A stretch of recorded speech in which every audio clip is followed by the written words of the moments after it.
అనగనగా రామచంద్రపురం అనే ఒక ఊరు. ఆ ఊరిలో సుబ్రహ్మణ్యం అనే ధనికుడు ఉండేవాడు.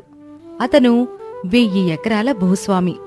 సుబ్రహ్మణ్యుడికి ఒక్కగానొక్క కొడుకు, పేరు పురుషోత్తం. సుబ్రహ్మణ్యుడు కష్టంలో ఉన్నవారికి సహాయం చేస్తూ అందరితో మంచిగా నడుచుకునేవాడు. ఒకరోజు అతని దగ్గర పనిచేసే రంగయ్య అతని ఇంటికి వచ్చి, అయ్యా, వయసు మీద పడడంతో నేను ముందులా పని చేయలేకపోతున్నా. ఆ విషయం మీతో చెప్పి వెళ్దామని ఇలా వచ్చాను. అవును రంగయ్య, నేను ఆ విషయం గమనించాను. ఇంక నువ్వు నా దగ్గర పని చేయడానికి రానవసరం లేదు. ఇంక నువ్వు వెళ్ళి విశ్రాంతి తీసుకో. అలాగేనయ్యా, ఇంకా నేను వెళ్ళొస్తాను అని చెప్పి తిరిగి తన ఇంటికి వెళ్ళబోతూ ఉండగా, ఒక్క నిమిషం ఆగు రంగయ్య. నువ్వు నా దగ్గర ఎంతో నమ్మకంగా ఎన్ని సంవత్సరాలు పనిచేసినందుకు ఊరి చివర్లో ఉన్న నా 2 ఎకరాలు నీ పేరున రాస్తున్నాను. అలాగే నీకు ఏ సాయం కావాలన్నా నిర్మోహమాటంగా నన్నడుగు అని సుబ్రహ్మణ్యం చెప్పి ఆ భూమికి సంబంధించిన పత్రాలు రంగయ్యకి అందజేస్తాడు. చాలా కృతజ్ఞతలు అయ్యా. మీ మేలు ఈ జన్మలో మర్చిపోలేను అని సుబ్రహ్మణ్యం గారికి చెప్పి తన ఇంటికి వెళ్తాడు రంగయ్య. ఇంట్లో ఉన్న తన కొడుకు సోమయ్య దగ్గరకు వెళ్ళి, చూడు సోమయ్య, నేను ఇన్నేళ్లు మా అయ్యగారి దగ్గర నమ్మకంగా పనిచేసినందుకు సంతోషపడి ఆయనకు ఊరి చివరలో ఉన్న 2 ఎకరాల భూమి నాపై రాశాడు. నువ్వు రేపటి నుండి ఆ 2 ఎకరాలలో వ్యవసాయం చేసి డబ్బు సంపాదించడం మొదలుపెట్టు. అలాగే నాన్న, రేపు ఉదయాన్నే పొలానికి వెళ్ళి వ్యవసాయ పనులు ప్రారంభిస్తాను. నువ్వు ఇంట్లోనే ఉంటూ విశ్రాంతి తీసుకో అని అంటాడు సోమయ్య. కొన్ని వారాలు గడుస్తుంది. రంగయ్య కొడుకు సోమయ్య ఆ 2 ఎకరాలలో చాలా రకాల కాయగూరలు పండిస్తూ డబ్బులు సంపాదించడం మొదలుపెట్టాడు. మరో కొన్ని వారాలు గడుస్తుంది. వయసు మీద పడడంతో రంగయ్య కాలం చేస్తాడు. 2 రోజుల తర్వాత సుబ్రహ్మణ్యం బాధలో ఉన్న సోమయ్య దగ్గరికి వెళ్ళి, చూడు సోమయ్య, నువ్వేమీ బాధపడకో. నీకు ఏ సాయం కావాలన్నా నేరుగా నా దగ్గరికే రా. నీకు నేనున్నాను అని సోమయ్యకి ధైర్యం చెప్పి అక్కడి నుండి వెళ్ళిపోతాడు సుబ్రహ్మణ్యం. అలా కొన్ని వారాలు గడుస్తుంది. సోమయ్య ఎప్పటిలాగే కష్టపడి తన 2 ఎకరాల్లో పండ్లు, కూరగాయలు పండిస్తూ వాటిని అమ్మగా వచ్చిన డబ్బుతో జీవనం సాగిస్తూ ఉండేవాడు. అలా 2 ఏళ్లు గడుస్తుంది. సుబ్రహ్మణ్యం అనారోగ్య సమస్య వల్ల కాలం చేస్తాడు. సుబ్రహ్మణ్యం కొడుకు పురుషోత్తం. అతను అత్యాసపరుడు. బతికి ఉన్నప్పుడు తన తండ్రి దానం పేరుతో పేదలకిచ్చిన నగదు, అలాగే భూముల వివరాలన్నీ ఒక పుస్తకంలో రాసిపెట్టి తన దగ్గర భద్రపరుచుకున్నాడు. ఇప్పుడెలాగో తన తండ్రి లేడు కనుక నగదుని, అలాగే భూములని తిరిగి ఇవ్వమని అడగొచ్చు అని అనుకుంటాడు. మరుసటి రోజు ఉదయం పురుషోత్తం పుస్తకాన్ని చూస్తూ తనలో తాను ఇలా అనుకుంటాడు. మొదట సోమయ్య దగ్గరికి వెళ్ళి నా 2 ఎకరాలు నాకివ్వమని అడుగుతాను అని పురుషోత్తం అనుకుని సోమయ్య దగ్గరకు వెళ్తాడు. పురుషోత్తాన్ని చూడగానే సోమయ్య ఇలా అంటాడు. ఏమిటయ్యా ఇలా వచ్చారు? ఏమీ లేదు. మా నాన్న మీకు 2 ఎకరాలు రాసిచ్చాడు గదా. అవునయ్యా, ఇప్పుడు నేను సంతోషంగా ఉన్నాను అంటే అందుకు గల కారణం ఆ 2 ఎకరాలే. చెప్పేది పూర్తిగా విను సోమయ్య. నేనొచ్చింది నా 2 ఎకరాలు నాకు తిరిగివ్వమని అడగటానికి. ఏమిటయ్యా మీరు చెప్పేది? మీ తండ్రిగారు మా నాన్న పనితీరుకు మెచ్చి ఆ 2 ఎకరాలు రాసి ఇచ్చాడు. ఇప్పుడు మీరు వచ్చి ఆ భూమిని తిరిగి అడగడం న్యాయం కాదయ్యా. అయినా ఇప్పుడు నేను ఆ పొలం నుండి వచ్చే ఆదాయంతోనే జీవిస్తున్నా. దయచేసి ఆ నేలను అడగకండి అని సోమయ్య వేడుకుంటాడు. కాని పురుషోత్తం ఆ మాటలు పట్టించుకోకుండా కోపంగా ఇలా అంటాడు. చూడు సోమయ్య, నా సహనాన్ని పరీక్షించుకో. మర్యాదగా నా నేలను తిరిగి నాకిచ్చేయి. క్షమించండి అయ్యా, నేను మీకు ఆ నేలను తిరిగివ్వడం కుదరదు అని తేల్చి చెప్పడంతో చేసేదేమీ లేక పురుషోత్తం అక్కడ నుండి వెళ్ళిపోతాడు. ఆ తర్వాత మరికొంతమంది దగ్గరకు వెళ్లి తన తండ్రి దానం చేసిన డబ్బు అలాగే భూములను తిరిగి ఇవ్వమని కోరుతాడు. కాని అందుకు ఎవరూ కూడా అంగీకరించరు. ఇక ఇలా కాదని అనుకుని నేరుగా ఆ ఊరి పెద్ద దగ్గరకు వెళ్లి తన తండ్రి దానం చేసిన డబ్బులని అలాగే భూములని తిరిగి తనకు ఇప్పించవలసిందిగా కోరతాడు. అది విన్న ఊరి పెద్దకు పురుషోత్తం బుద్ధి ఎలాంటిదో అర్థమై తనకు ఎలాంటి సహాయం చేయలేను అని చెప్పేస్తాడు. అది విన్న పురుషోత్తం కోపంగా తిరిగి తన ఇంటికి వెళ్తాడు. మరో కొన్ని వారాలు గడుస్తుంది. ఒకరోజు పురుషోత్తం తన పొలం దగ్గర కూర్చుని ఉండగా కొంచెం దూరంలో ఉన్న చంద్రయ్య అనే రైతు తన భార్యతో ఇలా అంటాడు. ఇదిగో సావిత్రి, నీకు ఈ విషయం తెలుసా? మన ఊరికి ఆనుకుని ఉన్న అడవిలో ఒక స్వామీజీ ఉన్నారు అంట.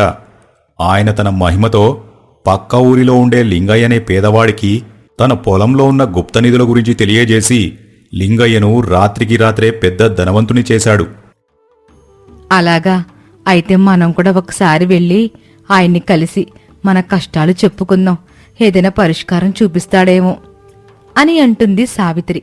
కొంచెం దూరం నుండి వీరిద్దరి సంభాషణలు పురుషోత్తం విని తనలో తాను ఇలా అనుకుంటాడు. వీరి మాటలు వింటుంటే ఆ స్వామీజీకి నిజంగానే చాలా మహిమలు ఉన్నట్లుంది. వెంటనే నేను ఆ స్వామీజీ దగ్గరికి వెళ్ళాలి అని అనుకుని వెంటనే అడవిలోకి వెళ్లి ఆ స్వామీజీ కోసం వెతకడం ప్రారంభిస్తాడు.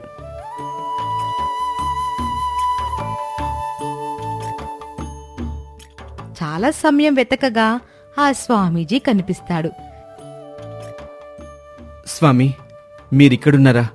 మీకోసం చాలాసేపటి నుండి వెతుకుతున్నాను అని పురుషోత్తం ఆ స్వామీజీతో చెప్పగా ధ్యానంలో ఉన్న స్వామీజీ మెల్లగా కళ్ళు తెరిచి, ఎవరు నాయనా నువ్వు?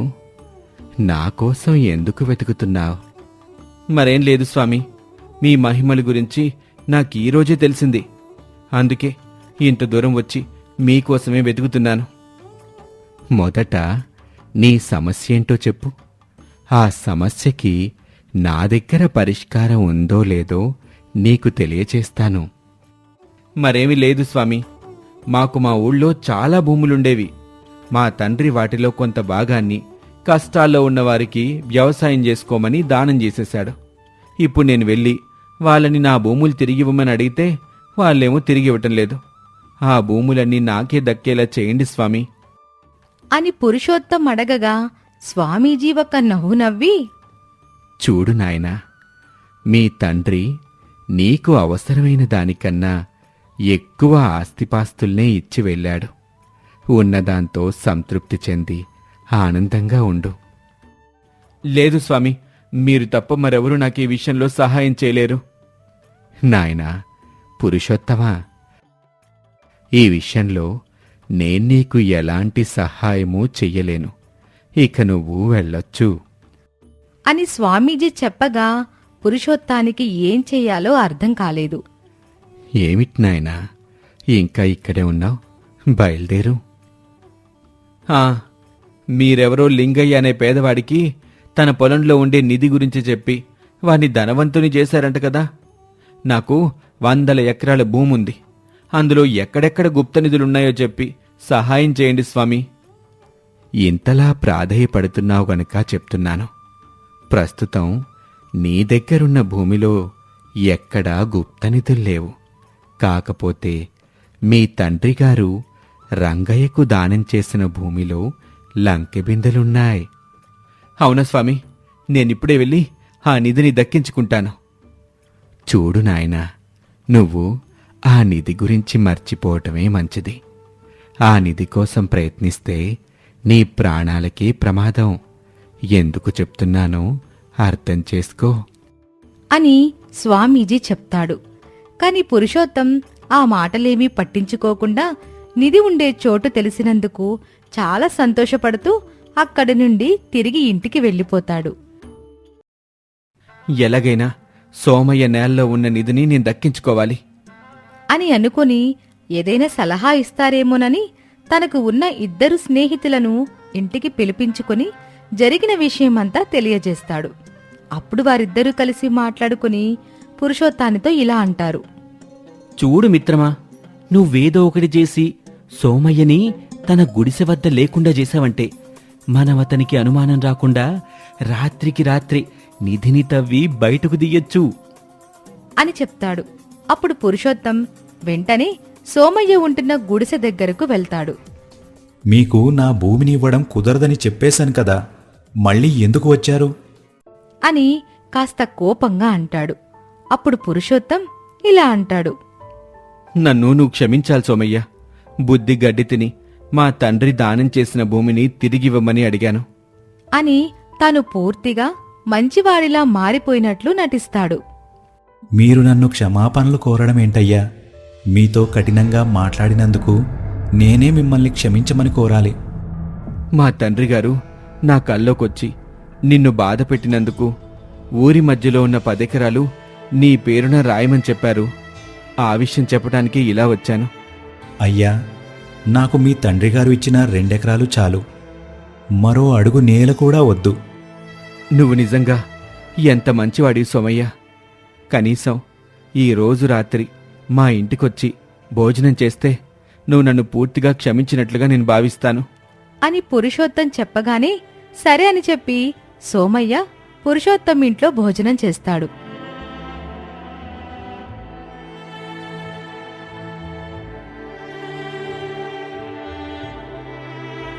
చూడు సోమయ్య, చాలా ఆలస్యమైంది. ఈ సమయంలో అంత దూరం ఎలా వెళ్తావులే గాని ఈ రాత్రికి ఇక్కడే విశ్రాంతి తీసుకో. మీకెందుకయ్యా శ్రమ? ఇందులో శ్రమేముందులే చెప్పు అని చెప్పి సోమయ్య ఉండడానికి ఒక గదిని చూపిస్తాడు. సోమయ్య మెల్లగా నిద్రలోకి జారుకుంటాడు. వాణ్ణి మీ ఇంట్లోనే ఉంచి మంచి పని చేశావు అని అంటాడు పురుషోత్తం స్నేహితుడు. ఆ తర్వాత ముగ్గురూ కలిసి సోమయ్య నేల దగ్గరకు వెళ్లి తవ్వడం మొదలు పెడతారు. చాలా సమయం తవ్వి నిధిని బయటకు తీస్తారు. ఈ చుట్టుపక్కల గ్రామాల్లో నాకన్నా పెద్ద ధనవంతుడు మరొకడు లేడు అని ఆనందంలో గట్టిగా కేకలు వేస్తాడు. ఇంతలో తన 2 మిత్రులకి ఒక దురాశ కలుగుతుంది. వెంటనే పురుషోత్తాన్ని ఒక చెట్టుకి కట్టివేసి పెద్ద పెద్ద కర్రలతో కొట్టడం మొదలు పెడతారు. ఏంట్రా, నీకున్న ఆస్తి సరిపోదా? ఈ నిధి కూడా నీకే కావాలా? వీణ్ణి ఇలా కాదు, వీణ్ణి చంపేస్తే ఈ నిధితో పాటు వీడి ఆస్తి మొత్తాన్ని మనమే దక్కించుకోవచ్చు. ఏమంటావ్? అని మరో స్నేహితుడిని అడగగా అతను కూడా అందుకు అంగీకారం తెలియచేస్తాడు. ఇంతలో సోమయ్య అక్కడికి వచ్చి అతి కష్టం మీద పురుషోత్తాన్ని కాపాడతాడు. పురుషోత్తం యొక్క స్నేహితులు ఆ నిధిని తీసుకొని అక్కడి నుండి దూరంగా పారిపోతారు.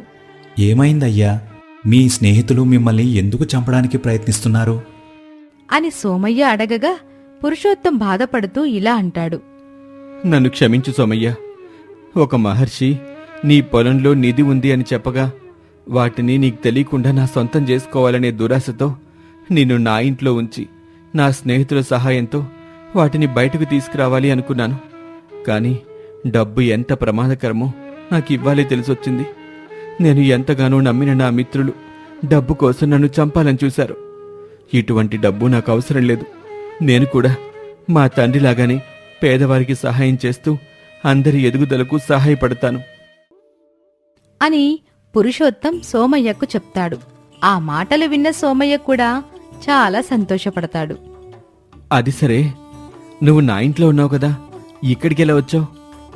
ఎంత ప్రయత్నించినా మీ భవనంలో నాకు నిద్ర పట్టలేదు.